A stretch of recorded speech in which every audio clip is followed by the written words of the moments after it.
Good morning, Councilmember Johnson. I started the live stream on Facebook. You want to test out volume?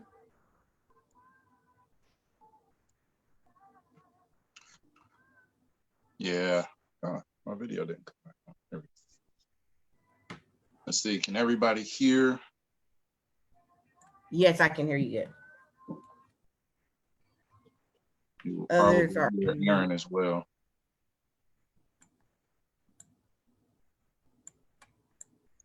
Should be able to go share it now.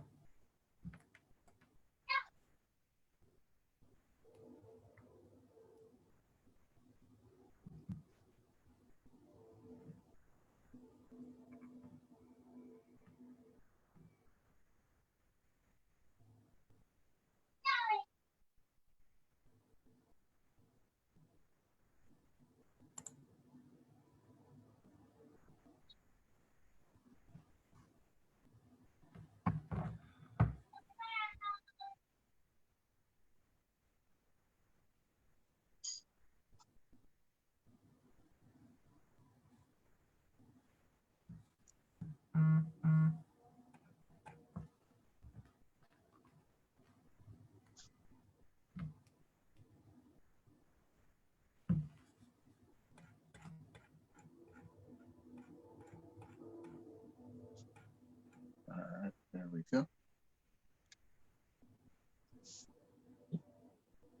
Trying to operate the phone and the laptop.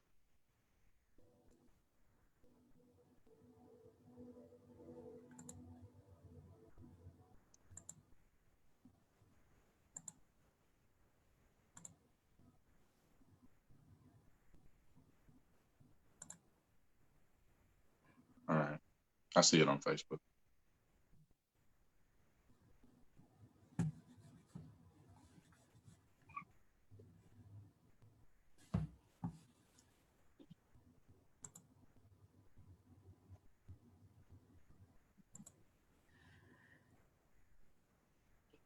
Hi, this is Camille Alexander, Community Service Rep for Wichita District 1 with Councilmember Johnson, getting ready to host the first Saturday breakfast conversation, morning discussion.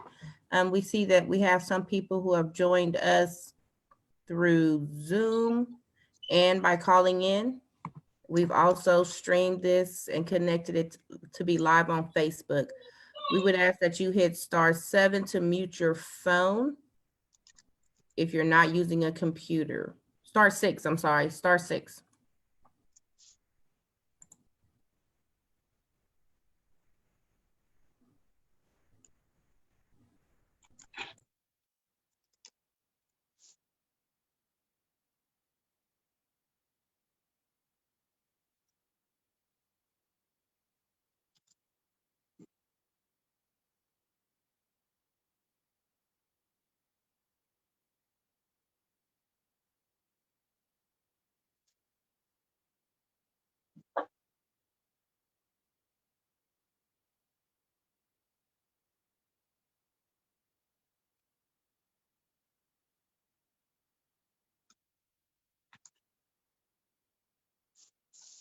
All righty, I think we have a special guest today, right, Camila?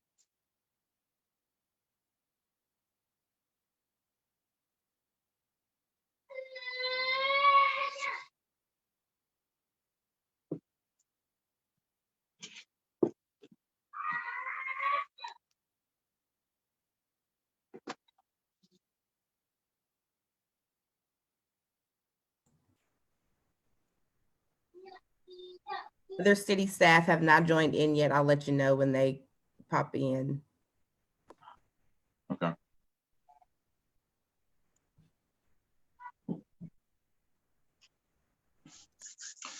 Well, for everybody watching, we have some city staff that will join here pretty quick. And once they join, they have some items to discuss. And then I will go into kind of wrapping up the year of 2020 and how this year has been. So we'll give them just a little more time to join and then we'll get started.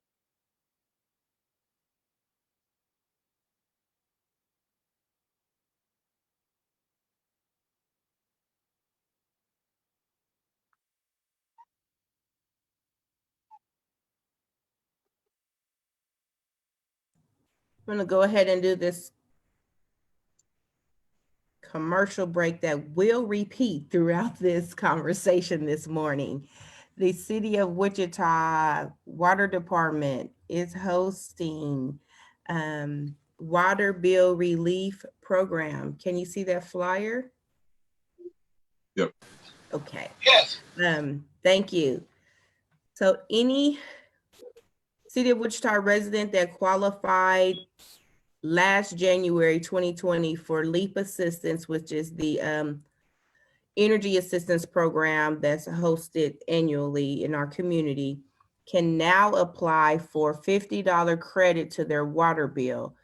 And it's a one-page application that asks your name, address, and a few other questions. And you can turn that in multiple locations.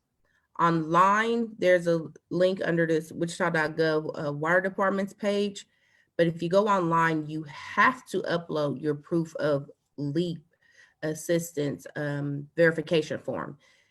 If you do not have that verification form on you, you can come to the 3 neighborhood resource centers who are listed on the flyer or at City Hall, and we will help get you that LEAP verification through DCF, our partnership with them. Again, the water program is available. Water relief program is available if you applied for LEAP and received it in 2020. It is correct. If you did not apply for LEAP in 2020, this program does not, you don't qualify this year, but this program will run every year now. The city council voted to continue this program. And next year it will start around October through December. So right now, this year is running December 2nd through January 31st, or until the funds are exhausted. And they're literally just applying the $50 credit as soon as you apply. So they're not going to hold off and put it on your, might see it on your January bill, since December bills have come out, but it will pop up automatically. Any other questions, concerns about this water bill relief program? This is separate than some people going over to Center of Hope on an annual basis and asking for assistance there. Just spread the word if you can, please. We have Community Police Officer Chrisman on the phone. You want to test your volume to see if we can hear you? Can you hear me? I think I got my audio open. Yes, you do. Sorry, I logged on to DAB 1 on Monday. Oh, you jumping the gun. You gonna report too on Monday? Right. There's another young lady over on that other Really? meeting as well. Miss Calloway, I think it was. I don't know. I'll see if I can go to it on my cell phone and go in there and talk to her. So I'm Chris Chrisman. It's complicated. I'm the Old Town Beat Coordinator, but temporarily assigned to the Downtown Bureau for the next 90 days. What we've done is we took 4 officers, community policing officers, and we've assigned us to the Central Bureau, and that's from Hydraulic to Seneca, and then from Central to Kellogg. So all of that entertainment district. In the first about 2 weeks here, we've went out and we surveyed 100 people in Old Town, and then across to 100 people in Delano, just to see what the problems were in those areas. And overwhelmingly, approximately 87%, they've said that the homeless people camping around their buildings and asking their patrons for money was the number one problem. And also, all of them wanted the horses down there. Those are a huge push apparently. So we're in the phase that we're going to start addressing those problems. And really what we're going to do is adjust our hours. Some of us are going to come in at, about 5 o'clock and try to get the homeless moved out of these people's business areas, with the hope that we can do two things. One, we can move them to a shelter area so they can sleep there out of the cold. And two, our ultimate goal is to get them some outreach and help so we can help their homelessness. And that will be forthcoming in the next about 6 weeks. So really, that's what we've been working on downtown. I think Officer Villegas is going to be there Monday night to talk about the rest of the south side area of DAB 1. But I will stand for your questions.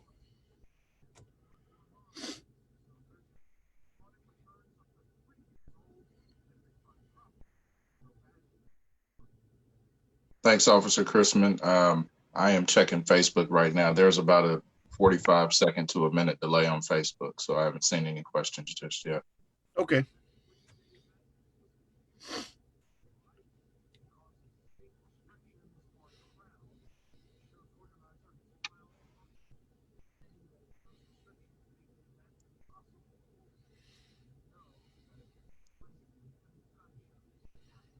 Checking 24 and 25.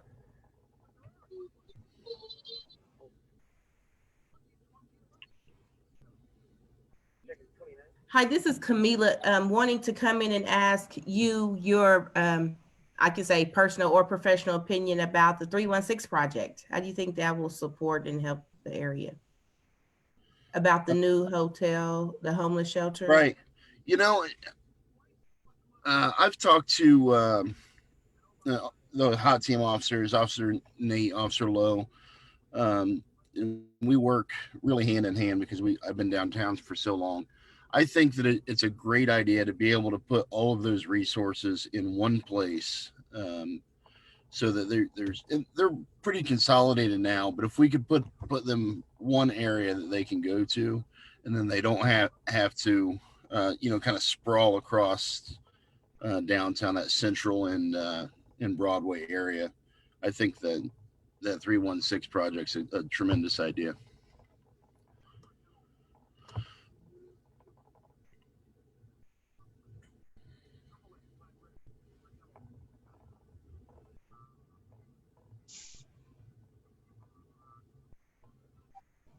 Okay. Does anyone else have any questions they'd like to ask Officer Chrisman? There are none on Facebook. Is that because my presentation was so good?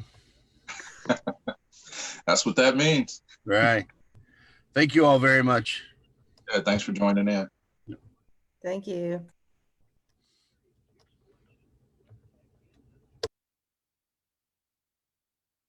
Do we have anything else? No, sir. All righty. Well, thank you. So I will get started. I have a few things, and then we have a reoccurring commercial break that we will continue on about some awesome opportunity from City of Wichita with our water relief program. So every December, I've tried to kind of wrap up the year with thoughts. And of course, I prefer to do that in person, but the situation we are in does not warrant that. Also, I'm sorry if you continue to hear my daughter. She's having a great time upstairs. And pretty soon she'll probably be yelling daddy as well. So that will come. I just wanted to let you know first. But again, at the end of the year, I always try to wrap up just my thoughts of the year, and 2020 feels like it's been about 5 years already. But through everything that we've had this year,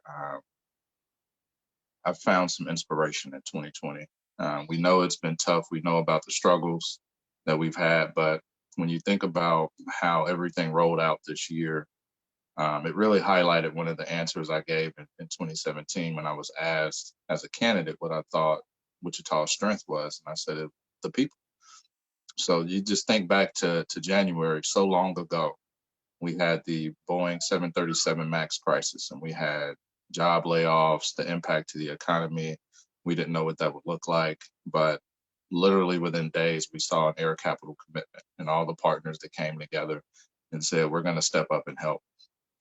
whether it was dollars, whether it was a resource. The website is still up, aircapitaloftheworld.com.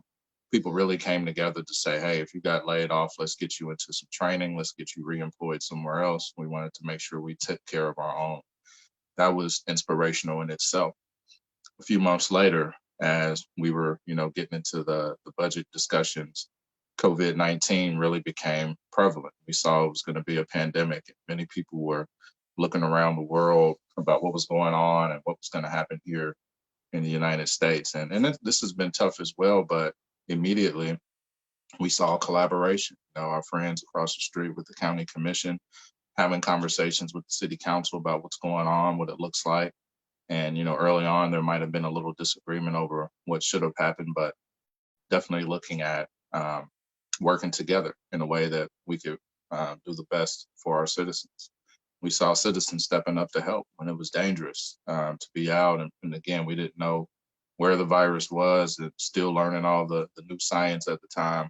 I saw people stepping up with gloves and masks and wanting to help feed people and folks who couldn't get out, and going into those spaces with seniors and pastors reaching out like, we got to do something for our kids. I mean, every time there was a challenge, Wichitans rose to the occasion and did what they could to help out. And that's not to say that there were some folks who didn't want to do that. But overall, what I continued to see was people stepping up to the plate and trying to help out and just do their part.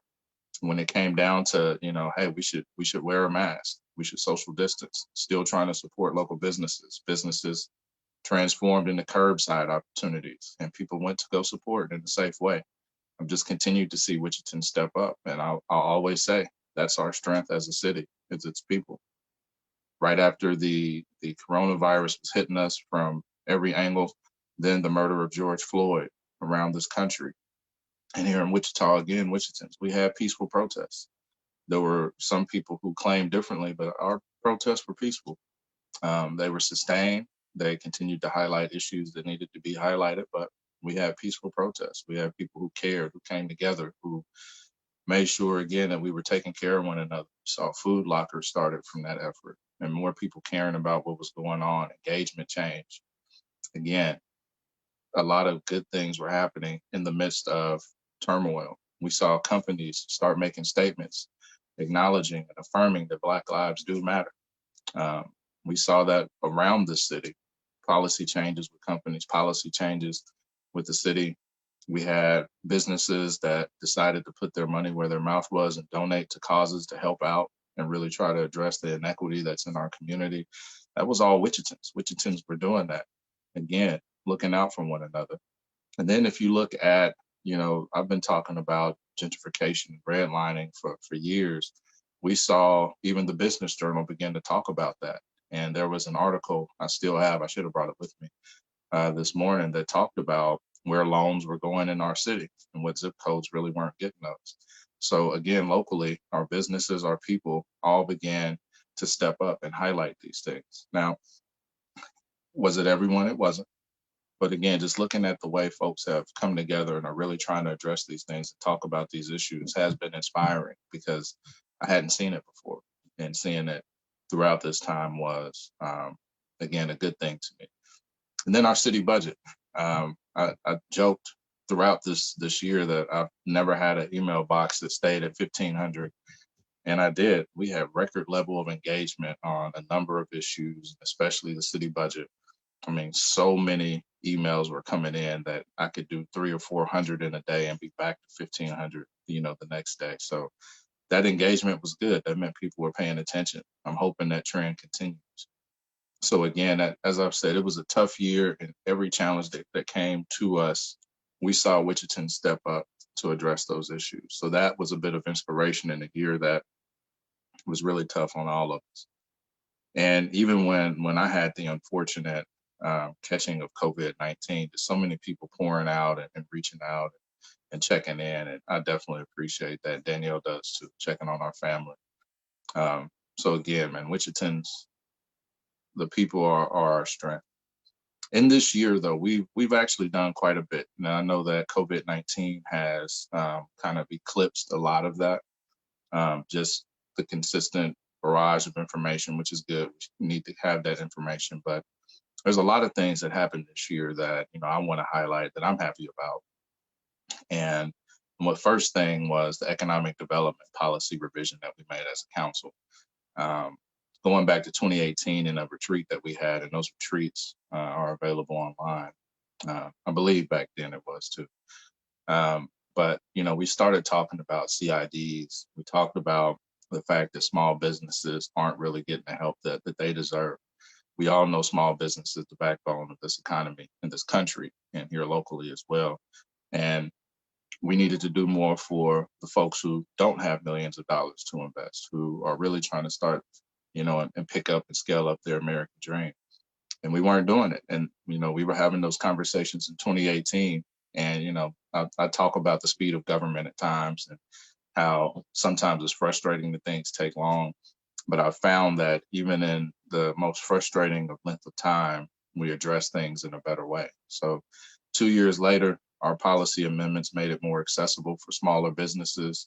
There's sliding scale incentives for job creation and capital investment, whereas that was kind of important before, but now it really between, creating 5 jobs or 500, there's incentive for you in that. So that helps out with what we're doing. There's consideration for combining other state and federal incentives. There is incentive for investing in entrepreneurship. There's incentives for investing in alternative energy use. There's incentives for hiring people with felony records, which is a big deal. We always talk about when people serve their time, they've paid their debt to society, but oftentimes when they return to society, we don't treat them that way. And so now there's an incentive for hiring folks who have a felony record, which to me is a really good thing. But then the origination fee is what I'm probably the most excited about, because there are areas in this town that need more investment. And when we look at what a CID can do, depending on the part of town, that area might develop anyway. So a lot of the times we were talking about 13th and Greenwich. That's a wonderful area. It's booming. You really don't need incentive in that area just because it's going to develop as is. So what would happen if there was an origination fee to where, the dollars could be used in an area of town that might need, new sidewalks or things like that. So that origination fee was really exciting for me. It was something we talked about and stressed back in 2018. Several of my colleagues agreed that we could probably do more in these other areas. And then this year, we decided to do it. And the one cool thing about it is we are looking at using that for the potential land bank in the future to acquire properties, make sure that affordable housing can stay in these areas. Affordable housing is key to a successful future. Even for our returning citizens, affordable housing is key for them to get back on their feet. So using those dollars to boost that effort, I think is a great thing. So our economic development policy changed this year. And to me, that's a really big deal. And I'm happy to be able to have contributed to some of those ideas. The other thing that Camila just brought up, and Officer Chrisman, Hotel 316, it's amazing. We've been talking about doing more for our homeless community for quite some time, and now we're taking some really bold steps. Not only have we increased investment coming through HUD with our amazing director, Sally Stang, but now doing things like this, purchasing Hotel 316, there's 56 rooms there. So that's 56 people whose lives could potentially change from being able to stay in this space. And if you do that on a regular basis, it just continues. So I'm excited about that partnership with Humankind, Ascension Via Christi, serving our homeless population, giving them opportunities, but specifically homeless women. That's one of the things I've continued to hear as an issue, is that there's not enough spaces for homeless women. So this changes that. There will be space specifically for that as well.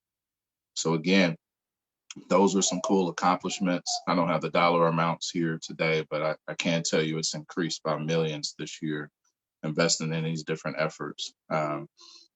Also this year, again, I talked about the murder of George Floyd. There were different police reforms and initiatives that occurred this year, and the work's not done yet. So this isn't saying, hey, look what we did. It's saying, look what we started, and we'll look what we continue to do from the work that had been going on before. So, and at that time, tensions were high in the city, and we saw that, different groups were basically saying the same thing, that our law enforcement community had too many additional jobs going on.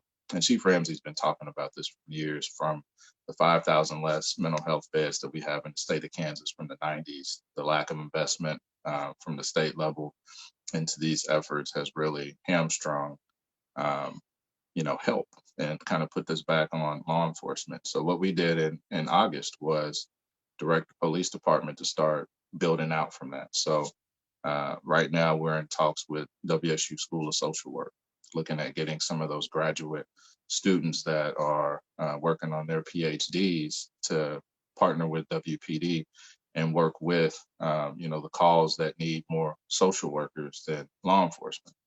So they're building that program out right now. I believe agreement has been made with Newman and their School of Social Work to have help there. So that is another plus, seeing that happen. And we've been talking about how we get mental health professionals embedded in the department as well. So we're working through the foundational effort of that right now.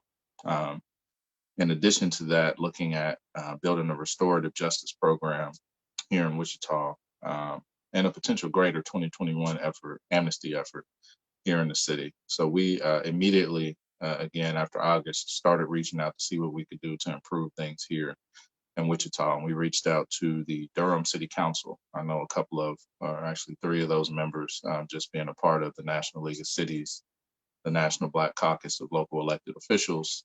I know some of those folks, so we reached out and we talked to them about what they're doing. They have a program called Dear Durham, which is a restorative justice model. So we've been talking with them about what we can do here in Wichita that's similar, what it costs, what we can do to benefit, and how we can just keep that going for good and move toward more restorative justice than just penalizing folks. So I'm looking forward to completing that. We've been busy trying to get all of those things addressed because I did ask for that to come back in a workshop to explain to the city what we're doing. So trying to get all of that stuff together.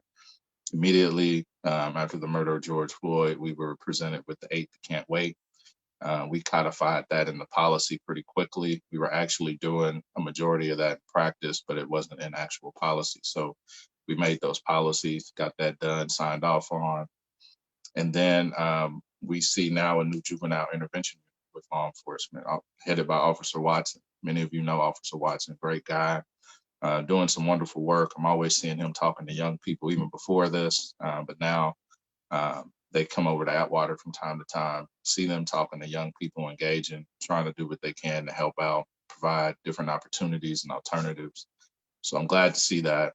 And he's actually the head of the policy change that happened in 2017 with the gang file. So young people who are determined to be gang members and placed on that file, WPD would reach out within 48 hours and let you know and give you an opportunity for due process. Well, now that's Officer Watson. So glad to see him in that role and the work that he'll be doing. And as this unit grows, seeing that. And then we're seeing more continued transparency and engagement with our police department. There have been a few things this year that have went viral here locally. And WPD is really quick about putting information out, having a press conference about it. And we just saw that recently as well with some things that were going around social media. So that's continuing. And again, we always know we can do better, and we're going to keep working to be better. Still along the lines with WPD, the Lights On initiative came out this year. That's an initiative that had been worked on for some years with the chief and other activists in the Urban League. And this program is one that instead of you getting a ticket for a headlight out or a tail light out or a blinker, you'll get a certificate that actually lets you go get it fixed with a mechanic or whomever we've partnered with on that. So that program is a pilot in 67214. So if you're in 67214, you have the opportunity to get one of those certificates and not a ticket. And that allows you to go get it fixed. That allows you to not have to worry about getting pulled over anymore about it or worry about having to go purchase that light yourself or install it. This is one of those good things that hopefully, keeps everybody out of trouble.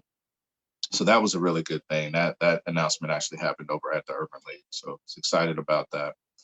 We're seeing the Kansas Health Science Center, the DO school, making more steps towards accreditation. That's down there on Douglas.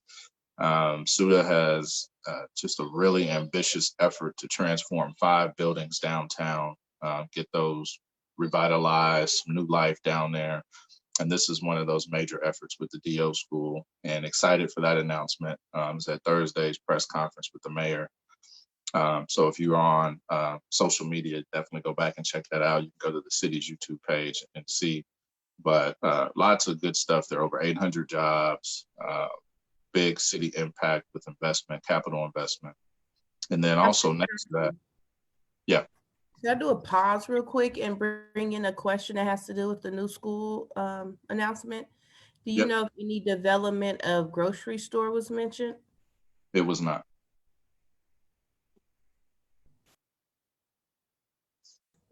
That was one of the questions in our chat. Okay.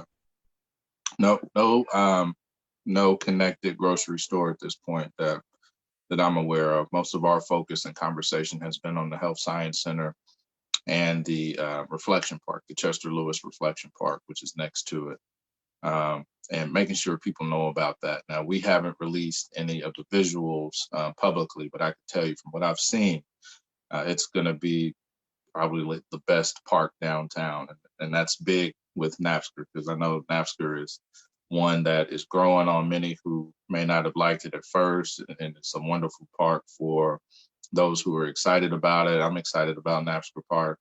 But this Chester Lewis Reflection Square is going to be amazing. And I'm glad to have the family at the table for this, and that his life and legacy is at the forefront of development of this park. So it's actually an expansion. I know that at one point there was some news that, this was just the front door to the DO school and we were doing away with it. That's not the case at all. If you go listen to the press conference from Thursday, you'll actually hear Dr. Masson, who's the head of the Health Science Center, talk about incorporating some lessons about Chester Lewis and his imagery into their actual curriculum.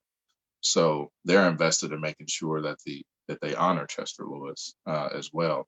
And so the front door to the DO school will basically be Chester Lewis, and it looks amazing. I know that there's some revisions going on, and once those revisions are done, that'll go out publicly. But it looks really good right now. Really excited about that, and just kudos again to Dr. Masson and SUDA for keeping their word. I remember when they told me about this project, and my first comment was Chester Lewis Reflection Square, and they both said, we want to learn more and we want to support it, and we want to make sure we invest in it. And true to form, they've kept their word. It's looking great, and I'm excited for this grand opening for the community. Hopefully sometime next year, but I don't have a date just yet, but looks great. I'm excited for it. Other things going on this year, the aquatics plan. So the pool at McAdams was renamed to Charles McAfee Pool. So McAfee Pool now over at McAdams. That was exciting. It was fun trying to keep that secret from him. And everybody did it. Everybody kept their word and did not tell him. And he was ready that day to give a history lesson and walked into that. That was a wonderful moment. I was glad to be a part of that, see it. And Mr. McAfee received a city coin that day as well. And in addition to that, if you drive by the pool over there, you'll see some significant progress on it coming along. Also over at Edgemoor, that now water playground, I'm trying not to use splash pad because that doesn't do it justice. It's coming along really nicely. If you haven't been over there, the old pool is filled in, and the foundational work for the water playground is being set right now. Looks really good. Lots of splash elements there. I think that'll be something really cool once it's done and you all see it. So definitely looking forward to that. Other things going on this year, I've said it once, but the collaboration with County Commission has been great. Keeping in contact with them, talking about the health and safety of our community with our fellow electeds across the street. I'm glad to see the connection and relationship with the county and the city is strong, good. So that's been good this year. Also, the Northwest Wichita Water Treatment Facility is coming along nice. We had our groundbreaking, I'll say months ago. Again, everything feels like years this year, but we had our groundbreaking. The council was out there. We had a special guest from the EPA come out and speak. So glad to see that happen. Again, you know, the current water treatment facility is 80 years plus old. No real redundancy in there. And this new facility is going to be great, with the ability to continue to operate even with multiple failures within it. So looking forward to that. Went out to the site. The ground had already been leveled, so construction should be beginning here pretty soon. Well, that you can see. But that's going on. Again, securing the WIFIA loan and the state revolving loan fund. That's been really good as well, keeping water rates low. I know that we just voted on a 5.17% increase, but that would have been closer to 12 without those loan opportunities. So glad to see that. It's going to save ratepayers millions of dollars over the course of this project. And hopefully, I think this should be done and open late 2025 or 2026. I don't have those notes in front of me, but we will be there very soon, and I'm looking forward to that as well. If you haven't seen, When you get to a break, can we do another commercial break when you get done with that one? yeah. So this, well, it's not the last one, but this next one real quick. If you all have not seen, the District 3 Library is an opportunity to name it. There's 5 names that have made it to the finals. One is our former mayor, Carl Brewer. That facility will be really nice over in District 3 next to Clapp Park. I think it'll be 2 stories. So if you haven't seen that, you can go to the city's Facebook page, City of Wichita-government, and the surveys on there. I think we also shared it on the District 1 page if you haven't seen it. But go ahead and vote for your name for that. And I think the results will be out pretty soon, but that's a great new opportunity for District 3. You got a commercial, Camila? Yes, just want to take the time to allow you to catch your breath and update the community while we have some people live on Facebook who may not have heard the announcement that if you received LEAP in 2020, the City of Wichita Water Department is offering a $50 credit to your current water bill. So if you could come to one of the 3 neighborhood resource centers or go to City Hall or go to wichita.gov and check out the water bill rate relief program. We will share this multiple times on the Wichita District 1 Facebook page, but just want to encourage the community to use these funds that have been allocated to assist anyone in the community that received LEAP in 2020. The 1-page application is simple: name, address, phone number, and a few demographic questions. If you do not have a electronic or paper copy of your LEAP verification, we can obtain that for you at one of the 3 neighborhood resource centers through our partnership with DCF. Again, you can call the 3 resource centers or even the water department for information, and the water department can mail you the application. But the caveat to that is you'd have to have a copy of your LEAP verification if you try to do the mail-in portion of it. So come on to your 3 resource centers and we'll help you out and take care of you when it comes to applying for this water rate relief program. We recently had a citizen who came in, she filled it out, walked out the door, said that was easy. And so we appreciated her feedback on that. Anything that we can do to support our community during these trying times. And that is all. Awesome. Probably have that a few more times coming up. Let's see. I think I stopped at the District 3 Library. So a few more good things that happened this year. So again, continued work on Clapp Park. Clapp Park is coming along nicely in District 3. And again, excited to see an opportunity for the community surrounding the park to have a park to use. I know that it was tough to close a golf course, but in closing that, the surrounding neighborhood gained a park, and hopefully as that continues to develop and plans, that will be something that definitely is enjoyed. I know few weeks after the golf course closed. There were a lot of folks riding bikes through the park, and it's a really big area. So again, that's coming along. Definitely tune in to Wichita District 3 on Facebook to stay in tune with that. Also, some awesome things going on at Evergreen in District 6. Vice Mayor has been working on development or expansion and investment in that rec center. And that's coming along really nicely. Got to sit in on the presentation with her and hear all of the awesome collaboration and opportunity that's coming there. So definitely tune in to Wichita District 6 for that. I'm excited about that. And again, I get excited about opportunities in areas that either lower income or haven't really seen a whole lot of investment and change. And seeing those things are really exciting for me, and glad to highlight that's going on. Coming back to District 1, one great thing, the quick trip on 13th and Oliver was something that has been one of my top goals at trying to do something with. And as we were trying to get a grocery store there, didn't know that locally, one investor had been working with CapFed on them taking over that space and investing there. So when I found out about that, I was really excited about it. Glad to see CapFed staying basically in the same area, just moving across Oliver. That bank should be up. I joked with the construction team, Hutton Construction, that it should be up January 1st. They kind of laughed. So I think, springtime, we'll see that new branch there. So happy to see that. And again, keeping those jobs and opportunity and access to capital in the area.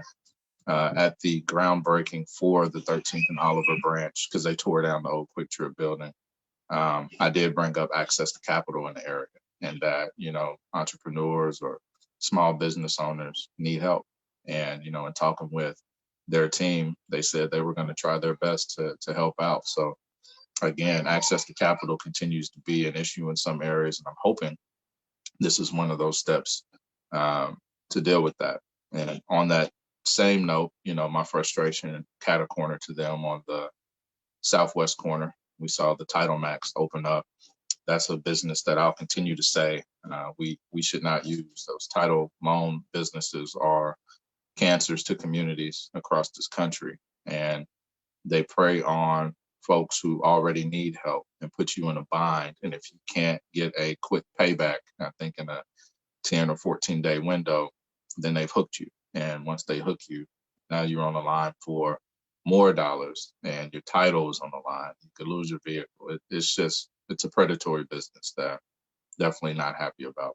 But I'm gonna keep talking with our local banks to see what we can do to offer services for folks who may not otherwise qualify, so that we could go about things differently. A few more things in District 1. We've got the Dunbar Theater. So Dunbar Theater is moving along really well right now. I think many of you saw some of the news about the donations received over at Dunbar. I know Senator Faust-Godot is hard at work trying to raise more money for the Dunbar Theater, as well as the entire board there. But you're going to see some new things coming up pretty soon with them. I'm excited about what's going on with Dunbar, and again, getting steps closer to reopening that facility. And I know you all have seen the vision for it, but we're making some progress there. So I'm glad to see that.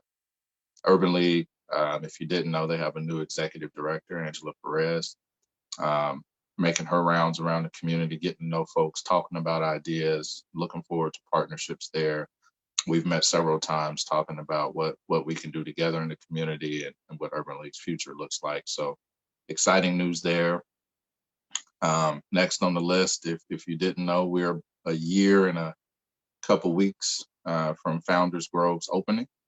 And in that year, they have done some incredible work. In a tough year like this one during the pandemic, them being there was great for our community, whether it was the Prosper Initiative that took dollars into the community, some from Evergy, some from local banks, some from folks who just wanted to donate. And what they did with that was get companies of color to go out and do this work in the community, with new driveways, energy efficient windows, that type of work, which is so necessary in our community for folks who may not be able to afford that, being on fixed income.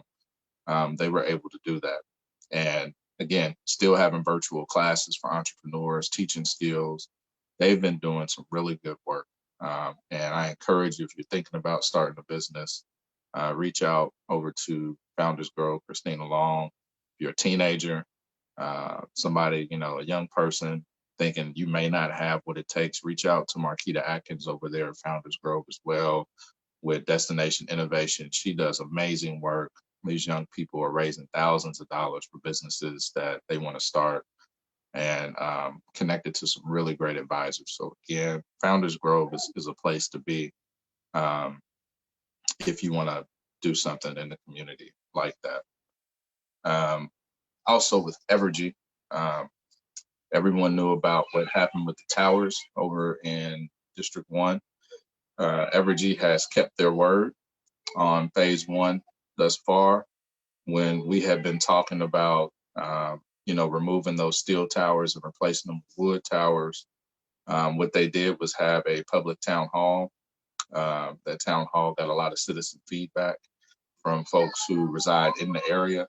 They gave them a few options. One was all wood, one was all steel but lower, and the one that they chose was the steel corners and wooden poles in the middle. And Evergy has replaced both Mossman and Green, as they said they would. And we're still talking about what going forward looks like. There's still 2 streets people talk about, 11th Street and Hydraulic. We are still talking about those, and we're also having conversations about phase 2. Nothing has been set in stone, but I will say that I've continually pressed for keeping those out of the neighborhood and looking at other areas. And I will say they are taking that seriously. I don't want you to think it's just a conversation. They're taking that seriously. They've been out walking and driving multiple routes. They are in contact with our city staff, our city engineer. I get regular updates about conversations that are had about that, and as well as conversations I'm having directly with Evergy. So as things finalize, I will make sure to keep you up to date on that as well. But again, they gave their word, they've been keeping it, and I'm appreciative of that.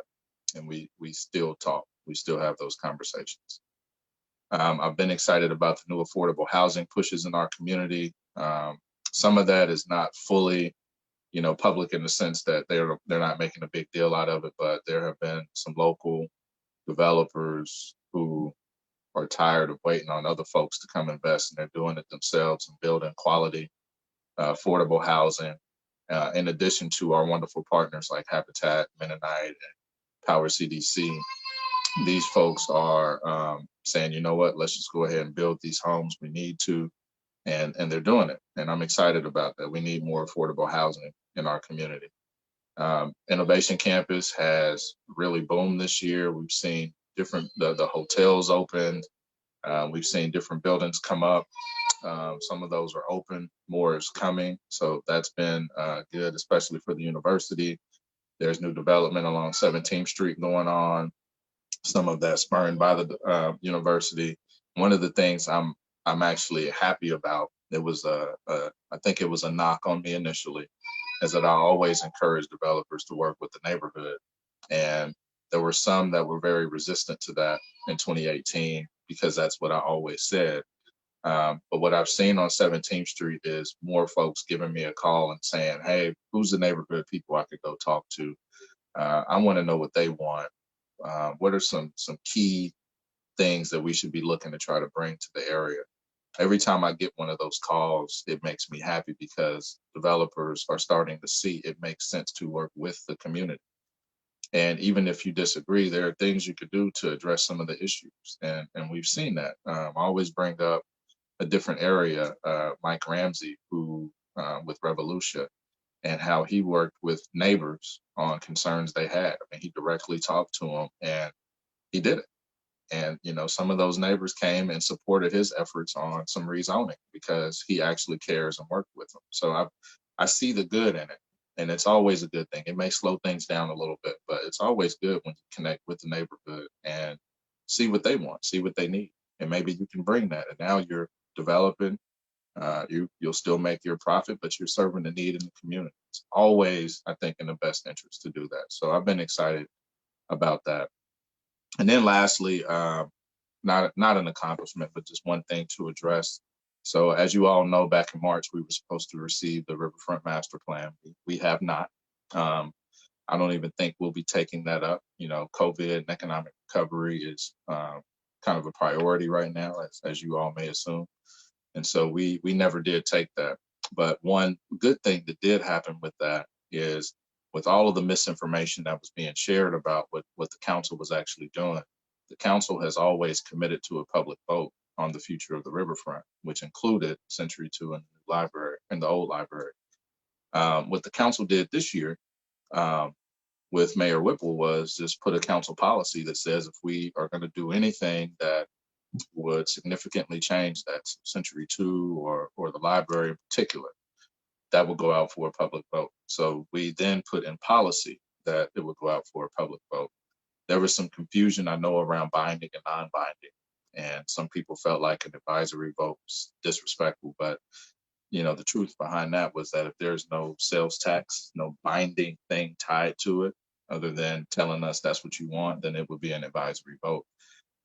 We were able to get some of that information out. Again, there was so much misinformation that was saying that we were just trying to tear it down and not listen to people. But the truth was, we always said it'd be a public vote, especially for something that massive on the riverfront.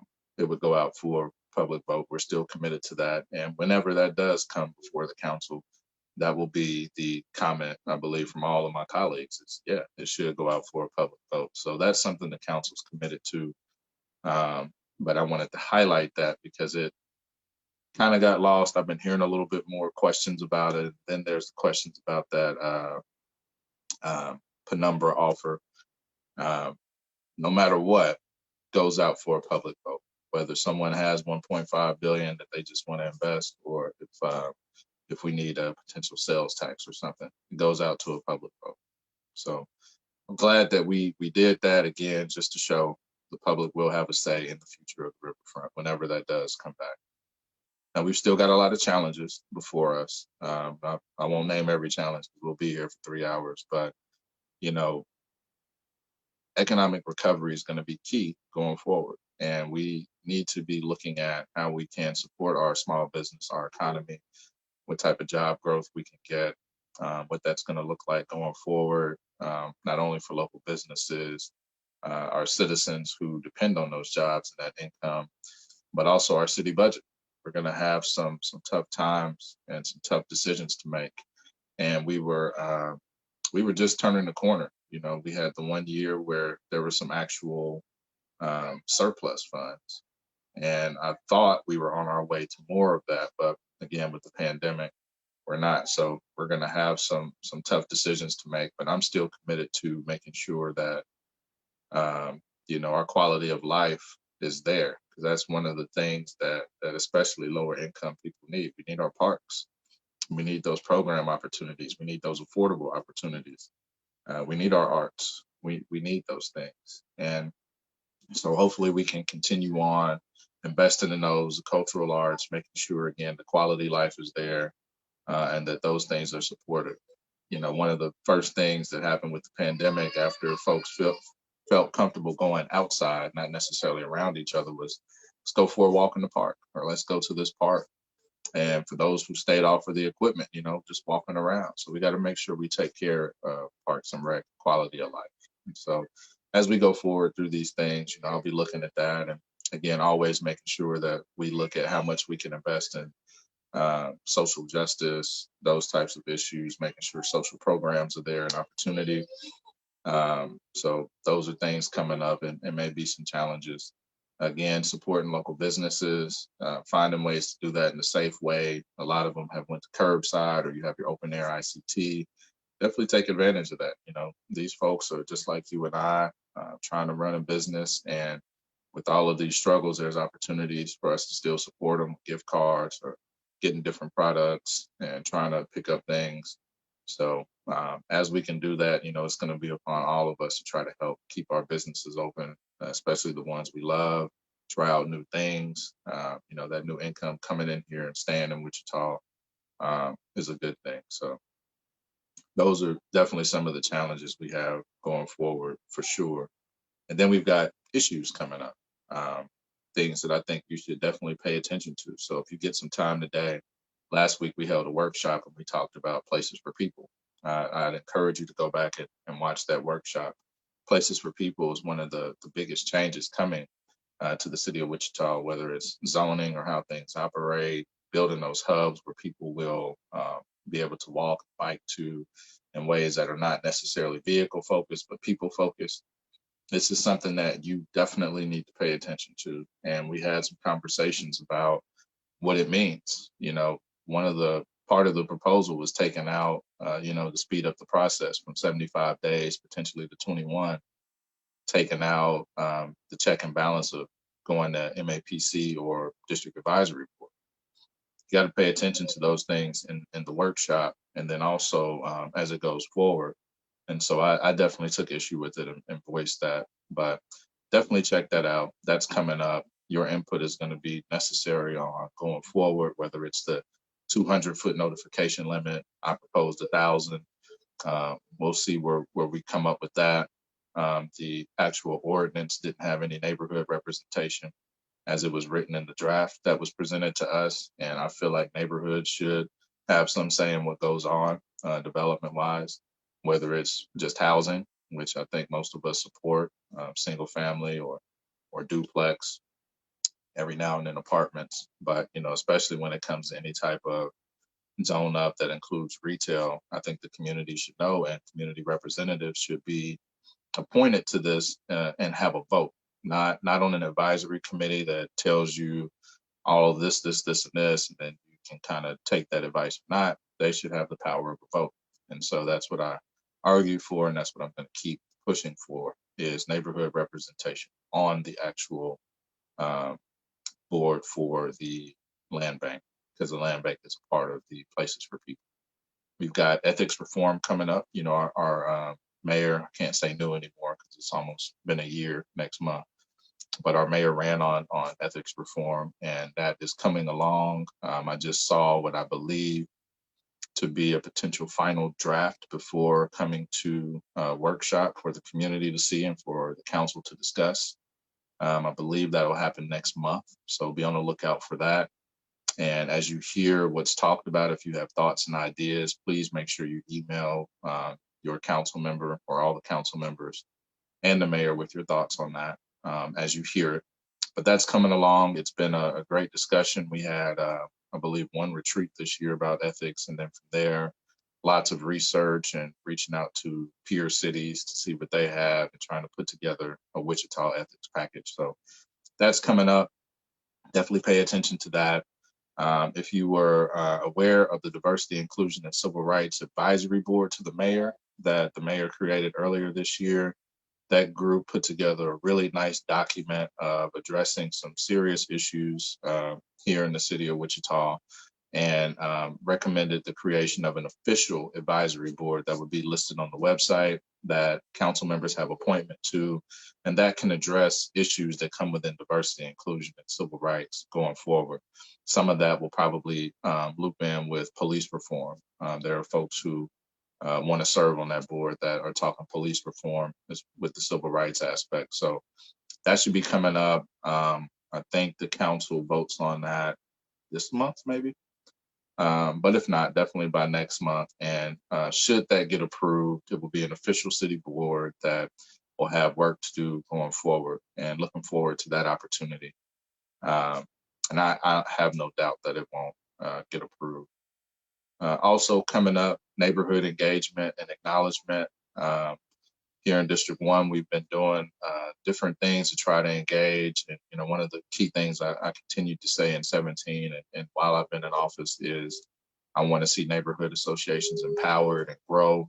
People know the importance and significance of them. So Camila and I have been working on that in different ways. In 2018, trying to engage the neighborhood around Atwater, figure out, ways to promote it, maybe reform it. So maybe not having a president, vice president, just having block captains, but trying to learn from that and see what we can do to help out throughout the city. This year, I wanted to be more outdoors and talking to people directly and seeing how we could do that. But of course, COVID stop that in a safe way. So we've switched to virtual engagement. So we started off in the Linwood area right before the news broke that I had caught COVID, but we were able to engage with that neighborhood.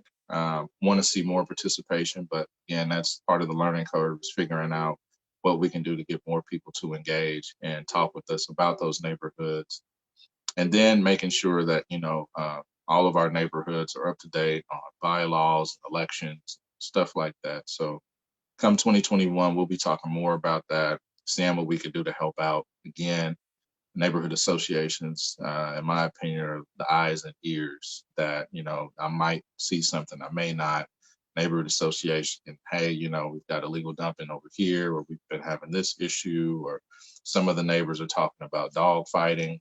Those types of things really help out the elected and community services representative be able to help out, because if we don't hear about it, we may not know about it. So we're going to continue working on that and ways to acknowledge those neighborhood associations. And again, one of the keys is if you live in an area that doesn't have one, it's hard to pull stats for that unless it's registered in the city system as a neighborhood. Then we can look at crime stats, other stats, get you that information. Every time you have a meeting, you actually have an officer with WPD and a firefighter that will join in and give you updates and talk to you, address issues you might bring up. And then, of course, in a usual year, I try to get around to as many neighborhood association meetings as I can. And now with the advent of virtual meetings, it might make it easier in some instances as well. So we're still talking about that. If you remember last year, I was really talking about landlord tenant efforts, slumlords, doing something about that. This year, we've made some progress and conversation, bringing some partners to the table and talking about putting together a program that would bring in both landlords and tenants and see what we could do to teach being a good landlord, being a good tenant, or responsible landlord and tenant. Maybe even looking at, how we can help one another on that. So those conversations are happening with certain providers right now. Once we get to a point where we are good, we'll probably reach out to some landlords that we've talked to as well in the past and bring them in, and then start looking at, does this curriculum work for you? What else would you like to see added in? And then start trying to get some of those workshops going. So that conversation continues. Hopefully we'll have another one this month. And then next month, we'll kind of see where we are at. So that is pretty much most of my updates, challenges, thoughts, issues of the year. Make sure you don't forget that we do have a virtual Christmas tree lighting tomorrow. So tune in to the City of Wichita page. I think it'll be streamed on every district page as well. And I probably shouldn't tell you all this, but Santa did send me a text message yesterday saying that he was getting ready to head out into the area. So we never know who may show up tomorrow, but make sure your kids tune in. I think I need to text Santa back now. But with that, I will stop and see, are there any questions? I saw one earlier on Facebook. I don't know if that was to me, but if there's any questions, let's hear them.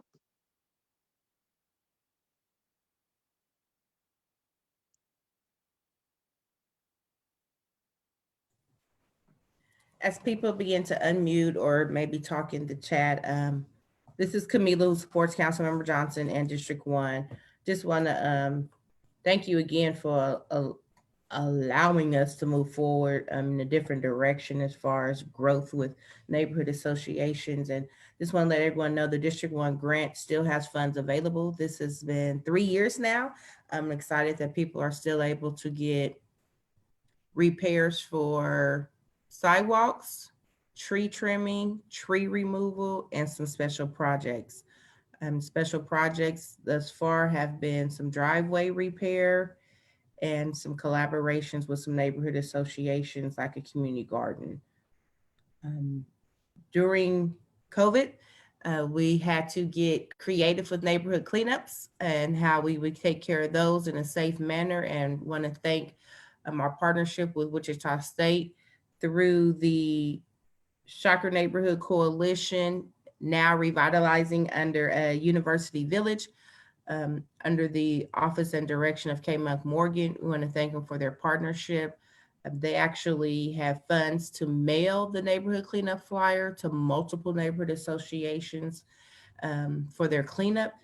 And then other neighborhood associations partner with businesses to get their postcard mailed out. And this was also in dialogue with Wichita Independent Neighborhood. And so we want to thank them for their continuous services too. Wanted to highlight that under the juvenile division unit for Wichita Police Department, there is a bilingual officer, Officer Avendaño. There is also free car seats for anyone who gets pulled over in our 67214 area also. So again, another resource when you come across a barrier in your life. And we're excited that the 2020 census count was successful in District 1 and the partnership that the census staff had with Atwater Neighborhood Resource Center and other organizations in our community. And that's all that I have. And we still have masks over at Atwater, cloth Oh. masks, reusable, so people can come get those. Let's see. So, oh, go ahead. Previously, there's a comment on Facebook, and it's more of, I would say it's less of a city engagement, but just if there's talks about a proposal of a 2021 shutdown due to COVID, is it possible, or do we think that utility companies would waive bills and payments due around that time, some form of a relief package for utilities? Yep, I was just looking at that one. So with that, I have not seen that the president-elect is proposing an actual lockdown the first 100 days. What the president-elect posted that I saw was asking, requesting, maybe begging Americans to wear a mask during his first 100 days. And in that way, we know masks do work and they do help slow the spread. And I think that's what he'll be doing. I do agree with the premise that if Congress does it, so it'll have to be federal legislation. The state doesn't have those funds, neither does the city or county. Then they need to look at ways to support just currently. If a potential lockdown ever did happen, I'm always of the belief that the individual should be taken care of. So I disagree with citizens only getting $1,200, and that was it. While we saw billions going to these larger businesses, the Lakers got money. The Lakers are a big enough institution not to have any of that funding. So hopefully when Congress does look at this, and again, if they get past all of the partisan ideology stuff, then, the citizens should always get something, I think, substantial. And then look at relief. So yeah, looking at utilities, if they could put a moratorium on there, of course, they will want some money for that. But ways to support the individual. If we take care of the individual, everything else will be okay because the individual is taken care of. That individual can pay their bills, which helps out businesses. That individual has some type of spending money, whether it's for necessities or if it's to support a local small business. So if we don't take care of the individual, I think that's where we've messed up this year, personally. I saw another comment on Facebook about the police station at Cypress Park. So we committed to reach out to the neighborhood once we get to a point that we have an update. And we kind of went back to the drawing board and looked at taking advantage of another opportunity. And we are, I think, close to getting to a point where we're going to reach out to the neighborhood directly. So everyone surrounding Cypress Park, and I think there's another neighborhood association to the west of Cypress Park that we're going to talk to as well. Let them know where we are, present the original proposed site. So the one that I think started the controversy was an expanded version that had more parking spots from law enforcement. This one, we went back to the original because just like the neighborhood, I saw the new one at the same time they did. So we wanted to talk about that and see if we can work out another opportunity. And then if it looked like we could, we'll come back and present those opportunities to the neighborhood to see what they want to do. So we don't have a final just yet, but once we do, we are committed to reaching back out to the neighborhood, more than likely to be virtual. So postcards would come out with some form of link or something to tune in to a virtual meeting with our city staff, probably our park staff, city manager, and myself, all on that call to talk through where we are at that point, and then see what the community wants in the area and go from there.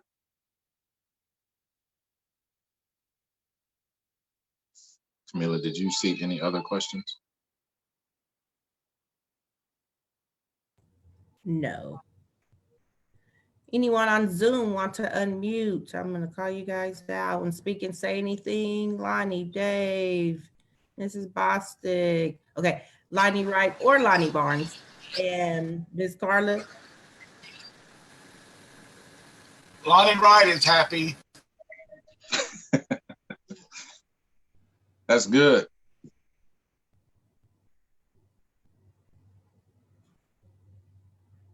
I think we should also mention that this year there's been some cool District 1 improvements for streets. So the Public Works doing the resurfacing of streets and coming back and correcting things. That's something that we have not had too many complaints on when it comes to the calls and emails we receive at Atwater.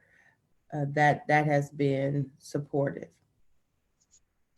Yeah, they've done a lot and continue to invest more in neighborhood streets. That was definitely something I wanted to see more of, and we're seeing these streets get redone and resurfaced and trying to do even more. I've noticed a complaint about cones and constructions have dropped, so I think people are just excited to see that these projects are happening. I'm glad you brought that up. Public Works also this year worked to streamline their construction process, whereas before you might see some work happen in the fall and then it stops until spring of the next year. They've actually worked this year to get everything to happen in one calendar year. So in the spring, you might see some early construction work, a few cones, fixing some of the issues with the concrete. And then a few weeks later, a couple months later, you'll see the new surface come over that, and then they're done at that point. And it all happens in 1 year. So that's been good as well. To Lonnie, you sent me a question, and I did get you an answer. Not your latest question, the first one you sent on Thursday. So there was no payment in 2019 for the capitalized interest fund for the stadium, and the interest was rolled into the bond issue and will be paid in the future. Excellent.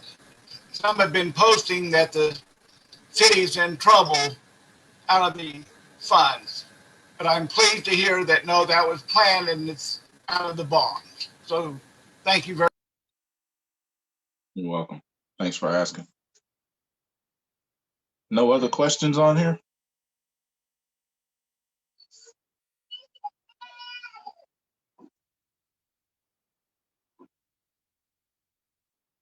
I'm going to screen share the upcoming COVID conversation. So if you want to highlight that one real quick, I do have that. The Young and COVID? Yes, sir. Here it is.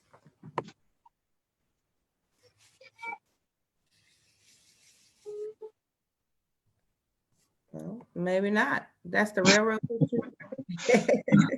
Yep. So there's railroad construction going on 45th Street. I don't have those dates in front of me, but it is starting soon or has started, and it's fixing the bumps on the railroad.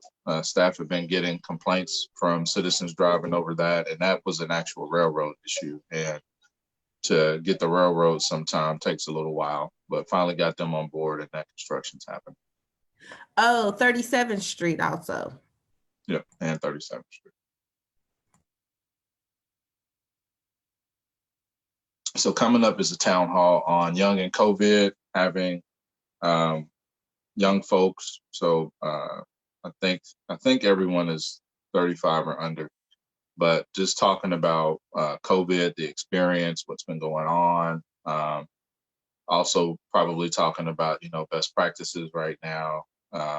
It will be moderated or hosted by Akeem Ashford, who is the County Communications Director. Great young man, used to work in television. But this will be a really good conversation. Hope you all tune in. We had one town hall a couple weeks ago that I joined in and just talked about my experience with COVID, as well as another young man from Wichita who talked about his. So this will be another opportunity to tune in. And again, hopefully, a lot of us like to hang out with friends and think it's okay if we don't have 10 friends over, we just have 2.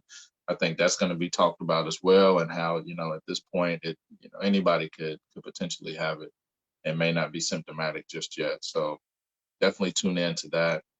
And in addition to that one, the flyer's not made just yet, but the last week of this month, I believe it will be on December 28th, there will be a town hall that talks not only about what we should and shouldn't be doing for the holidays, New Year's, but also the vaccine. And that vaccine has definitely made some news here recently. So as many of you know, the mayor announced yesterday from the call with the governor. I unfortunately couldn't be on that call because of another meeting I was in. But the first rounds, I think, of the vaccine will be here in 5 days. The governor had a goal of having more than 150,000 Kansans vaccinated by the end of December. So that conversation is happening right now. We'll have some professionals in a town hall talk about the science behind the vaccine, the challenges, the concerns, and try to get those questions answered. So definitely tune in for this one, and for sure the next one as well. And you'll be seeing more social media promotion of that, and probably be hearing about that on TV media as well.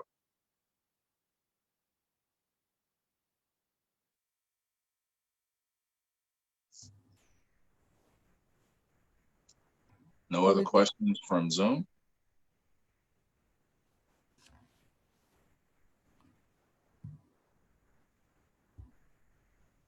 Maybe it's because there's no bacon and eggs and strawberry jam. All right. I don't see any. Look back on Facebook. I haven't seen anything new on Facebook.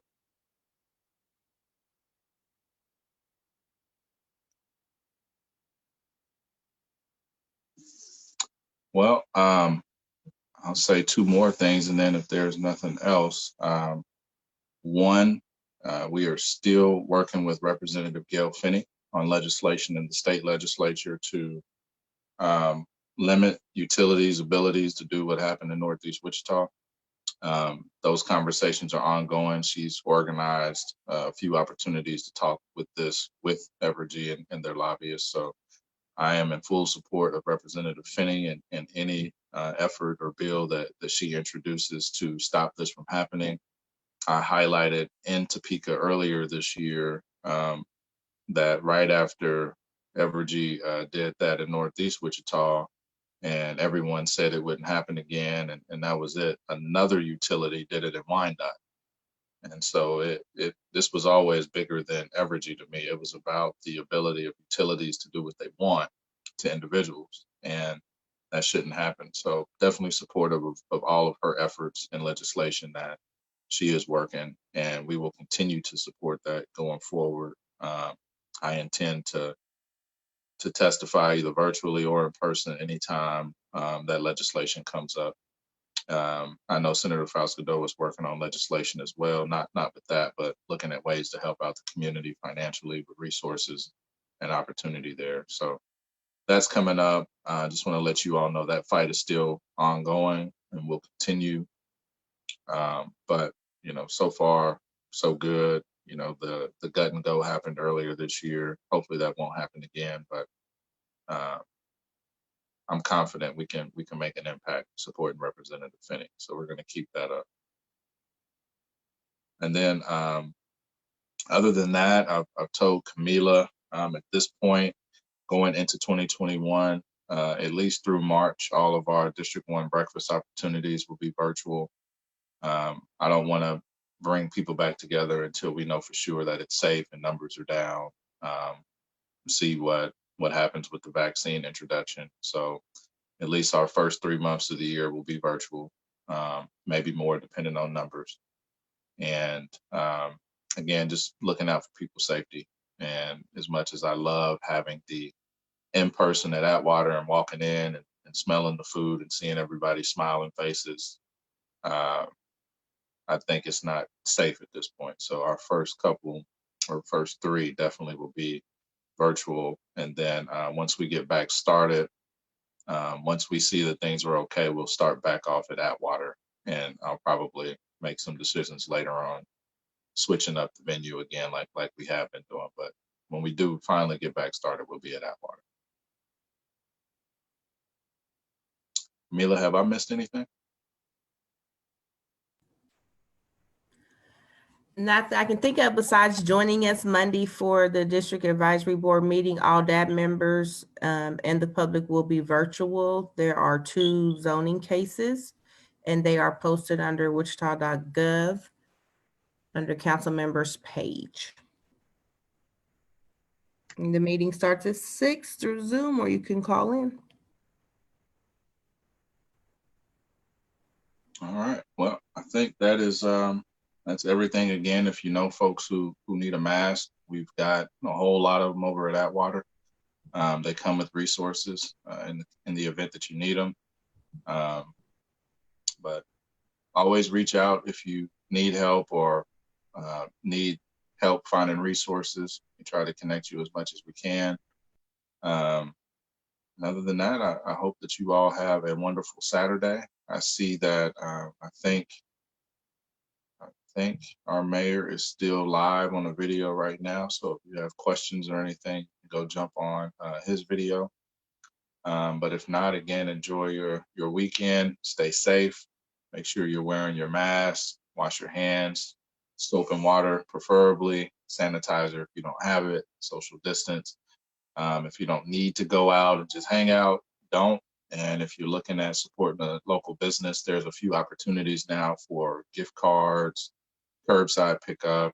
I believe I shared on Facebook. I can't remember the link right now, but there's a ICT food bingo. So, you go through all these different restaurants and order from them, and then there's an opportunity to win a prize. So again, just finding ways to support our local businesses. So if you can, please do. And if not, then we will see you next month. I think the week after the first of the year at 9:30.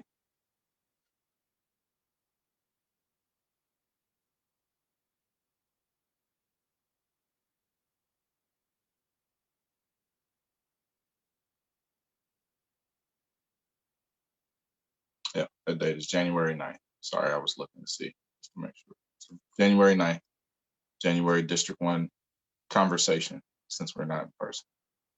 But I hope you all have a wonderful day, and I'll see you next time.